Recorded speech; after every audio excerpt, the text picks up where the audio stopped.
Boa tarde a todos.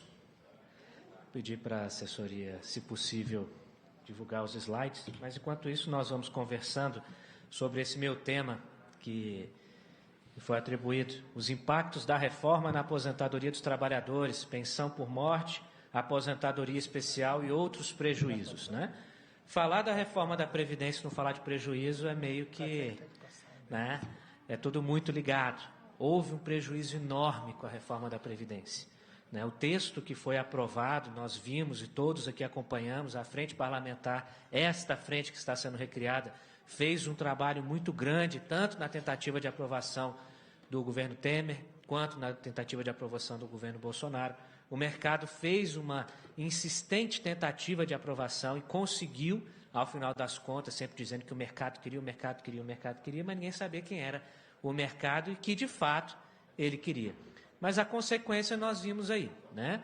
Um texto aprovado que reduziu o valor médio dos benefícios, está atrasando as concessões absurdamente, há servidores públicos aguardando 10, 12 anos para se aposentar em relação ao que poderia ter se aposentado se não aprovada a reforma, além das questões da pensão por morte, que nós estamos tendo benefícios aí de 25%, 30% do valor que deveria ser pago antes, nas regras anteriores à reforma. A própria aposentadoria especial, que vem sendo há muito tempo vilipendiada pelo governo, há muito tempo nessa discussão de se deve ou se não deve proteger a aposentadoria especial, o que eu devo proteger, né? Se os equipamentos de proteção são suficientes para afastar ou não esse risco, essa insalubridade, essa periculosidade, essa penosidade do trabalho. E hoje nós estamos aí sofrendo com esta reforma, tanto do ponto de vista do que discutimos em relação a valores, em relação a requisitos de elegibilidade, como também em regras jurídicas. Nós não temos segurança jurídica previdenciária hoje no nosso país. Não é porque nós temos regras transitórias aplicadas, nós não temos uma reforma há 4 anos, agora que estão começando a surgir as principais dúvidas em torno de toda essa reforma. Como que eu faço o cálculo? Eu posso descartar ou se eu não posso? Se o servidor recebeu abono, ele pode descartar ou não pode? Entre outras várias discussões em torno da interpretação desse texto que foi feito às pressas, que é uma das maiores críticas que o nosso Instituto fez na época da reforma. Não dá para aprovar uma reforma da Previdência às pressas. O sistema é muito sério. A Previdência tem interferência direta na economia. Nosso sistema previdenciário hoje distribui renda no país, o que é de suma importância, considerando que o Brasil é um dos países com maior número de concentração de renda. E nós queremos reduzir o valor das prestações, nós queremos atrasar as prestações, nós queremos fechar os olhos para que o mercado de trabalho, essa exigência do mercado de trabalho, de pessoas mais jovens a cada dia ocupando os empregos. Nós não podemos fechar os olhos e achar que o mercado de trabalho está aberto, que todo mundo vai ter acesso ao benefício, todo mundo vai ter acesso a emprego, o que não é verdade. Nós temos aí o problema da fila, né? Esse impacto absurdo que vem gerado aí com esse atraso nas concessões. A questão da fila também é causada, muitas das vezes, por essa discrepância de interpretações jurídicas em torno das matérias que foram aprovadas pela reforma da Previdência, a emenda constitucional 103, e nós temos aí outras várias interpretações que têm gerado prejuízo. Desde que essa reforma foi aprovada, várias ações diretas de inconstitucionalidade foram ajuizadas e estão sendo julgadas nesse momento pelo Supremo Tribunal Federal, que aguardou 4 anos, né, para poder começar a dizer se ela era constitucional ou não. E, infelizmente, o Supremo tem avalizado, tá, todas essas regras novas que foram implementadas. Dentre elas, as regras de custeio e, dentre elas, também as regras de pensão por morte e da aposentadoria especial, que ainda está em discussão. Dentro do meu tema principal, tinha uns slides para projetar, mas parece que deu um problema aí no sistema, né? Mas eu trouxe para vocês nos slides uns exemplos de como fica a aposentadoria de uma pessoa, né? Na verdade, a pensão por morte de uma pessoa que faleceu depois da reforma, em especial se ela não estava aposentada. Antes da reforma da Previdência, eu faria a média dessa aposentadoria, né, a média das contribuições, simularia uma aposentadoria por invalidez, hoje chamada de aposentadoria por incapacidade permanente, e a pensão por morte ia equivaler no regime geral a 100% desta média, porque a aposentadoria por invalidez era de 100%, a cota da pensão também. Depois da reforma, não. Mas depois da reforma, não. Né? Depois da reforma, nós tivemos aí o estabelecimento de cotas de pensão, que é de 50% mais 10% por dependente, né? E nós tivemos também a questão de quando a pessoa não estava aposentada no momento do óbito. Se ela não estivesse aposentada, eu vou simular uma aposentadoria por incapacidade permanente, tanto para servidor quanto para o pessoal do regime geral vinculado ao INSS, que além da média agora ser integral, dos 100% maiores salários, ela também vai ter ali um coeficiente de benefício de 60% fixo, mais 2% a cada ano de contribuição que superar 20 anos de contribuição. Então, esse valor da pensão por morte reduziu de forma absurda. Eu vou pedir para o pessoal aí que está coordenando os slides para passar, por favor, para o próximo. Mais umzinho. E aí? Né? Nós falamos das cotas de 50 mais 10, pode passar, eu trouxe um exemplo para vocês, pode passar? E também tem a questão da acumulação de benefícios. Se essa pessoa for acumular mais de uma pensão ou aposentadoria com pensão, ela vai ter que escolher um benefício para receber integral e o segundo acumulado vai sofrer essa faixa de proporcionalidade, dependendo da faixa de renda, o valor do benefício, que pode sair de 60% a chegar a uma faixa de só 10%. Quem sente mais esses reflexos são os dependentes e beneficiários dos regimes próprios de previdência social, onde o valor das aposentadorias é maior, né? E o valor das pensões por morte também. Então, quando eu proporcionalizo um benefício de valor maior, eu tenho, obviamente, uma queda mais brusca. Por favor, o próximo slide. Aí, por exemplo, um cidadão, né, ele era funcionário de um banco público, o salário dele ali, o último, ultrapassando a casa dos R$20.000, né? Obviamente eu tirei ali, quis tirar o nome para não identificar a pessoa, mas é um dos clientes do meu escritório. Os últimos salários ali superando mais de R$20.000, ele morreu na pandemia da Covid, em razão de consequências da Covid, e deixou uma esposa e um filho menor. Pode passar o slide? Esse daí foi o valor da pensão dele, ó, que ele deixou, R$2.465. Ele recebia mais de R$20.000 por mês.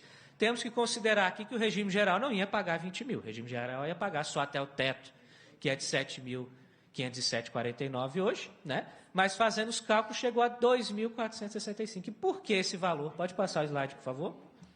Né?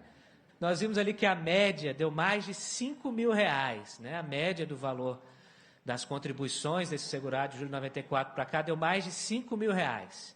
Tá? Daí eu aplico o cálculo de uma aposentadoria por invalidez sobre essa média e depois ainda a cota de pensão. Então, a aposentadoria por invalidez ficou em 66% dos 5 mil e depois aplica a cota de pensão, que é de 70% sobre esse resultado, chegando ali aos R$2.400.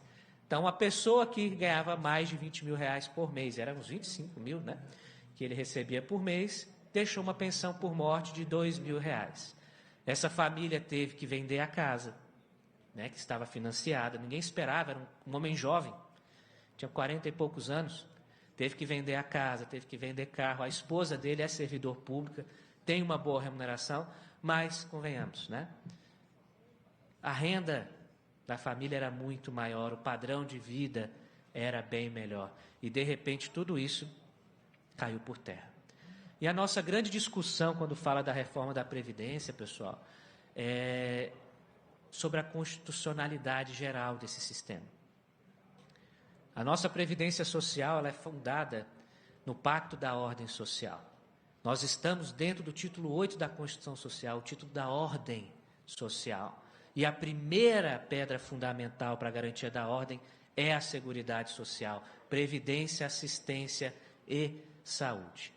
E esta ordem está sendo comprometida. Como que eu mantenho a ordem de um núcleo familiar com uma pensão por morte nessas condições. Essa pessoa mora em Brasília. O valor dessa pensão não paga, muitas das vezes, um colégio particular de uma pessoa ali, mais ou menos, de um estudante de ensino médio, tá? Ensino fundamental, ensino médio. A família inteira se desestrutura por conta de uma injustiça. Infelizmente, o Supremo Tribunal Federal está concluindo que isso é constitucional. Infelizmente, nós temos hoje, né, esse caminhar lento do judiciário. E por que o Supremo está avaliando primeiro? Porque ele foi acionado primeiro. Existem ações, pessoal, discutindo essas questões de inconstitucionalidade ainda na base, ali em primeira, segunda instância, há ações julgando procedente a questão da inconstitucionalidade do cálculo da pensão, mas com a aprovação agora, com a reafirmação pelo Supremo Tribunal Federal da constitucionalidade dessas regras, infelizmente essas ações perderão seus objetos num curto prazo. E nós estamos aqui hoje com uma saída regulamentar. Há muito tempo eu venho chamando a atenção dos meus colegas, especialistas no direito previdenciário e também o pessoal dos sindicatos, que nós precisamos regulamentar essa reforma. Desde que ela foi aprovada, desconstitucionalizou-se as regras, passou a competência para a lei federal, ordinária ou complementar, a depender da matéria. E nós temos essa obrigação. Nós temos que regulamentar essa reforma. Nós já passamos do time, nós já passamos e já perdemos o tempo de regulamentar essa reforma e precisamos correr. E por que eu digo que nós já passamos? Porque o Supremo está julgando. E quando o Supremo julga, quando a gente tenta modificar por lei, fala, não, mas não existe nenhuma ilegalidade, não existe nenhuma inconstitucionalidade. Então, o nosso caminho é qual? Demonstrar a verdade, que é isso que eu estou demonstrando para vocês. Isso aqui não é novidade. Tem 4 anos que nós estamos vendo benefícios sendo concedidos nessa condição. E o que nós temos hoje é a regulamentação pela via de lei. E nós temos a Frente Parlamentar da Previdência para fazer este mistério. Existem já vários projetos de lei em tramitação para discutir a questão da pensão por morte, da aposentadoria especial. Mas, pessoal, tem uma outra preocupação que eu queria levantar para a mesa aqui dos colegas e também para os senhores que estão assistindo, que é a confusão legislativa que vai se criar com regulamentações esparsas. Uma lei para aposentadoria especial, uma lei para pensão por morte, uma lei para aposentadoria voluntária, uma lei para cálculo, uma lei para contribuição, uma lei para não sei o quê. Imagina a confusão jurídica que vai ser isso. Além de terem leis desafiando umas às outras com regras diferentes. Então, vejo hoje que esta frente parlamentar deve se unir. Nós devemos ter mais pessoas, mais especialistas trabalhando juntos para uma construção inteligente e pensada. Nós temos o espaço político atualmente. O atual governo, que está em exercício, tem promessas com a sociedade. Prometeu melhorar o sistema, prometeu acelerar e melhorar a parte administrativa das concessões dos benefícios previdenciários, tanto no regime próprio quanto no regime geral. E nós temos que cobrar esta promessa. Nós temos que cobrar. Nós temos que agir para buscar o melhor possível para a sociedade, porque se eu não busco, eu causo desordem social. Se eu não vou atrás do direito social, se eu não vou atrás dos direitos assistenciais e previdenciários, eu coloco toda a sociedade e toda a economia numa instabilidade. Tanto que não foi novidade o mercado não ter desgostado nem gostado da reforma, não alterou nada. E aqui eu chamo, como foi feito na parte da manhã também, com relação ao saudoso deputado Arnaldo Faria de Sá, que foi um dos que lançaram essa frente parlamentar a primeira vez, lá na década de 80, que reiniciou ela na reforma do Temer, na reforma do Bolsonaro, que infelizmente veio a óbito ano passado. Mas o deputado Arnaldo, quem eu conhecia, falava, praga de aposentado pega. Né? E a praga veio para o governo anterior, quando ele aprovou a reforma da Previdência, querendo satisfazer o mercado, e veio uma guerra lá na Ucrânia, e veio, infelizmente, a Covid, para denunciar que tudo isso que foi feito é mal. Na Covid nós sentimos, Durante a pandemia da Covid, nós sentimos famílias perdendo membros e pensões vergonhosas como essas. Nós sentimos o quão importante é cuidar e pensar da Previdência com cuidado, com calma, com inteligência. Porque muitas das vezes nós não discutimos com inteligência. Infelizmente, nós discutimos com pressa. É aprovar, aprovar, aprovar, aprovar. A que custo estamos sentindo hoje? E a pandemia veio para chacoalhar a sociedade, inclusive para demonstrar que se não fosse por um benefício de índole assistencial, que é o auxílio, era o auxílio emergencial, Auxílio Brasil, o que seria da economia brasileira durante a pandemia? O que seria do nosso Estado sem a distribuição de renda, sem os benefícios previdenciários? Então, nós temos que lutar para regulamentar essa reforma o quanto antes e buscando sempre levar a verdade. Não está bom. Vamos sentar, vamos conversar, vamos pensar em cada palavra, cada vírgula desse novo texto, para que saia algo seguro e que evite a judicialização. Não sei se é de conhecimento dos senhores que o INSS é o maior litigante nacional em números proporcionais. Isso não é bom. Isso não é bom, isso é uma vergonha para um Estado democrático de direito. Por que a autarquia que mais cuida ou deveria cuidar da sociedade distribuir renda é o maior algoz no judiciário? O que está acontecendo? Nós vemos teses hoje judiciais sendo levantadas, pessoal, que a própria instrução normativa diz uma coisa favorecendo o segurado, que o INSS indefere. E aí a gente vai para o judiciário discutir uma coisa que administrativamente está apoiada. Dentre elas, por exemplo, a aposentadoria especial. Nós tínhamos decisões no Conselho de Recursos da Previdência mais favoráveis à aposentadoria especial do que o judiciário. Mas criou-se essa cultura. Judicializa-se tudo. Põe a culpa em advogado. Inclusive, é uma inverdade quando disseram aqui de manhã que advogado tem de 5 guichês, 4 é para o advogado. Isso é mentira, tá? Isso não é verdade. Não existe essa preferência, inclusive o guichê específico nem existe mais. A advocacia tem um sistema próprio, numa parceria, um convênio da OAB com a Dataprev e o INSS, faz tudo online. Tá? Inclusive, isso é um avanço. Tudo está sendo digitalizado. Mas nós não podemos culpar a advocacia da judicialização. A culpa é do advogado previdenciário que quer ganhar dinheiro. A culpa é do segurado que quer fraudar. A culpa é do advogado que instrui o segurado a como fraudar. E a culpa é do juiz, porque o juiz é leniente com as pessoas. Eu ouvi isso no relatório de auditoria no TCU no ano de 2018. Isso foi falado. A culpa da judicialização é do juiz, do advogado e do segurado do INSS, porque eles ficam buscando um jeitinho, né, de se aproveitar do sistema. Mal sabem da verdade.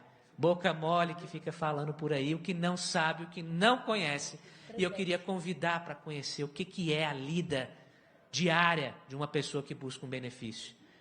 De uma pessoa que espera 6, 7, 8, 9, 10 meses, 1 ano numa fila. De uma fila que não existe, inclusive. Falar, a fila do INSS, que fila é essa? Processos em uns lugares andam mais rápido que nos outros. Tem vezes que a gente dá entrada no requerimento de um fulano A no mesmo dia, fulano B no mesmo dia também, um sai antes, outro sai 6 meses depois. Não existe uma fila no INSS, não existe um controle dessa fila. E não existe servidor também para cuidar desse trabalho. Nós não temos servidores para dar conta dessa demanda.